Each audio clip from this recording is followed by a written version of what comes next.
Okay, and we got the Green Bay Packers at the Atlanta Falcons.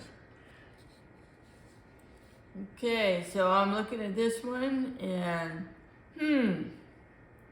so we have on the positive side for Atlanta, we have a lot of energy going. You can see that they got the energy cornered there. So that's going to help them out a lot, as long as they don't get too excited, too overeager, and do, what do they call it, false starts. That would be bad. But because, as you see, the manic is not excessive for them, they have a good chance it'll be a positive thing. I'm also looking at instinct for Green Bay. That's positive for them. The only downside to that is if they get too impulsive, it can lead to penalties. But overall, it seems to be a positive thing.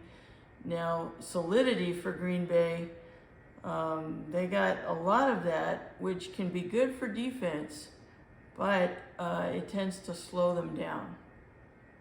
So overall, it tends to be a negative. So this is this is really close as far as the things that stand out. They go on either side, but I'm gonna have to lean towards Atlanta by a teeny bit. So maybe by one, just so I can say Atlanta to win. I'm with you.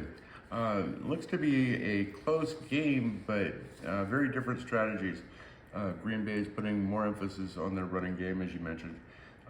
Puts a lot of effort into it, but not a lot of advantage, not a lot of gain for their effort.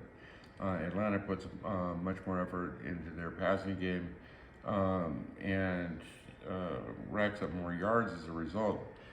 Getting it into the end zone is going to be another matter. Green Bay's a little heavy on penalties. Atlanta's got an extra turnover. Overall, it's going to be a relatively close game. I'm going to give Atlanta by 3. Let's see. Computer says, putting it all together, Atlanta by 2.5. There you go. So it likes your call. Okay, what's next? Next up, we have Baltimore at Cincinnati. Okay. You see the energy for Cincinnati and that virility for Cincinnati, and those both tend to be positive in football. And then Baltimore has a little bit more of the instinct, so they can go with the flow. That helps them. A little bit of solidity, which again helps defense, but slows them down. Overall, the positives are leaning towards Cincinnati. So I'm going to say by 4. Cincinnati by 4. You're more confident than I am. This is a very, very close game. In terms of ground effort, passing attempts, it's all very, very close. Cincinnati racks up more yards, but not dramatically so. They've got an extra turnover that cuts into that.